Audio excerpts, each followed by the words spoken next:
તાજેતરમાં સાબરકાંઠાના પ્રાંતિજની એક્સપેરિમેન્ટલ કોલેજના વિદ્યાર્થીઓ મોબાઈલ હાથમાં રાખી પેપર આપતા હોવાનો વિડીયો વાયરલ થયો હતો, જે પગલે સમગ્ર સ્થાનિક સંચાલકે આજે તમામ આક્ષેપો પાયાવિહોણા ગણાવી જવાબદાર વિદ્યાર્થીઓ સામે પોલીસ કાર્યવાહી કરવાની તૈયારી કરી હોવાનું જણાવ્યું છે। સાબરકાંઠાના પ્રાંતિજની એક્સપેરિમેન્ટલ કોલેજ દ્વારા તાજેતરમાં MScની પરીક્ષા યોજાઈ, જેમાં કેટલાક વિદ્યાર્થીઓ મોબાઈલ સાથે પરીક્ષા ખંડમાં પરીક્ષા આપી રહ્યા હોય તેવા દ્રશ્ય વાયરલ થયા હતા। જોકે પરીક્ષામાં સ્થાનિક સંચાલક પણ મોબાઈલ સાથે દેખાતા અનેક તર્ક વિતર્કો સર્જાયા બાદ આજે એક્સપેરિમેન્ટલ કોલેજના સંચાલકે સમગ્ર વિડીયો મામલે સંસ્થાને બદનામ કરવાનું કાવતરું ગણાવ્યું। તેમાં 3 વિદ્યાર્થીઓ દ્વારા કોલેજની ફી ન ભરવા મામલે સ્કૂલ સંચાલક સહિત સ્ટાફ અને સંસ્થાને બદનામ કરવાની ધમકીનું પરિણામ ગણાવ્યું હતું। જોકે પરીક્ષા ખંડ દરમિયાન મોબાઈલ વાપરનારા વિદ્યાર્થીઓ મામલે પોલીસ ફરિયાદ કરવા સુધી રજૂઆત કરી। એક તરફ પરીક્ષા ખંડમાં મોબાઈલથી લઈ કેલ્ક્યુલેટર સુધીના કોઈપણ ગેજેટ્સ લઈ જવા પર પ્રતિબંધ છે, તો બીજી તરફ પરીક્ષા દરમિયાન ખુલ્લેઆમ મોબાઈલ વાપરી રહ્યા હોવાના વિદ્યાર્થીઓના દ્રશ્યના પગલે સાબરકાંઠા સહિત સમગ્ર ગુજરાતમાં ભારે પ્રત્યાઘાતો સર્જાયા છે। જોકે આજે સંચાલકે તમામ આક્ષેપોનો છેદ ઉડાડતા સંસ્થાને બદનામ કરવાના કાવતરાની સાથોસાથ આવતીકાલે 3 વિદ્યાર્થીઓ સામે પોલીસ ફરિયાદ કરવાની રજૂઆત કરી।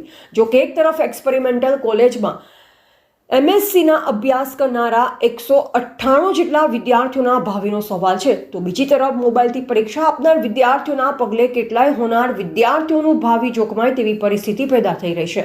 ત્યારે વાયરલ થયેલ વિડીયોમાં મળે સંપૂર્ણ સત્ય શું એ તો પોલીસ તપાસ બાદ જ બહાર આવી શકે તેમ છે। જોકે સંચાલક દ્વારા વિદ્યાર્થીઓ સામે ફરિયાદ નોંધાવવાની વાત છે, ત્યારે યુનિવર્સિટી સહિત વહીવટી તંત્ર દ્વારા વાયરલ વિડીયો મામલે કોઈ પગલાં લેવાય છે કે નહીં તે પણ સમગ્ર વિદ્યાર્થી આલમ માટે મહત્વનું બની રહે તો નવાય નહીં।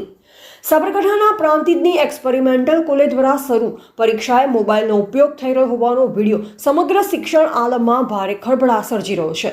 ત્યારે યુનિવર્સિટી સહિત સરકારમાં બેઠેલા સત્તાધીશો માટે પણ આ વિડીયો સવાલ સર્જી રહ્યો છે।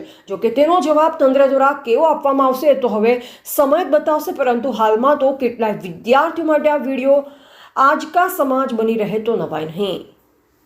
એવા રાજકમલસિંહ પરમાર, ભારતની અસ્મિતા, સાબરકાંઠા। આ મોબાઈલ વાળા જે વિદ્યાર્થીઓની જે વિડીયો ઉતારેલા છે એ ફેક બનાવેલા વિડીયો છે। અમુક વિદ્યાર્થીઓને ડમિંગ કરીને અન્ય જગ્યાએથી ઉતારીને અંદર સેટિંગ કરીને મૂકી દીધેલા વિડીયો છે। કોઈ વિદ્યાર્થીઓ પરીક્ષાની અંદર મોબાઈલ લઈને બેસતા નથી। હું મોબાઈલ સાથે દેખાઉં છું, એની અંદર એક વિદ્યાર્થી પરીક્ષા આપવામાં આવેલ ન હતી, મોડાસાની વિદ્યાર્થીની હતી, રિપીટર વિદ્યાર્થી તરીકે પરીક્ષા આપતી હતી, એને જાણ કરવા છતાં આવેલી નથી। એટલે અમે તપાસ કરવા માટે ફોન કર્યો હતો કે બેન તું ક્યાં છે, પરીક્ષા ચાલુ થઈ ગઈ છે, કારણ કોઈ વિદ્યાર્થીનું ભવિષ્ય બગડતું હોય તો આપણે સુધારવા માટેનો પ્રયત્ન કરવો જોઈએ। જે વિદ્યાર્થીઓએ સંસ્થાને બદનામ કરવાનો અને યુનિવર્સિટીને બદનામ કરવાનો પ્રયત્ન કરેલ છે એના ઉપર અમે પોલીસ ફરિયાદ દાખલ કરવાના છીએ આવતીકાલે, અને યુનિવર્સિટીને પણ અમે જાણ કરીશું કે આ વિદ્યાર્થીઓને ટર્મિનેટ કરવા અને યુનિવર્સિટીની આગામી પરીક્ષામાં બેસવા ન દેવા, અને ગુજરાત રાજ્યની કોઈપણ યુનિવર્સિટીમાં આગળ અભ્યાસ ન કરી શકે અને સરકારની કોઈપણ પરીક્ષાની અંદર ભાગ ન લઈ શકે એવી અમે શિક્ષાત્મક કાર્ય કરવા માટે અમે સરકારશ્રીને અને યુનિવર્સિટીને ભલામણ કરીશું।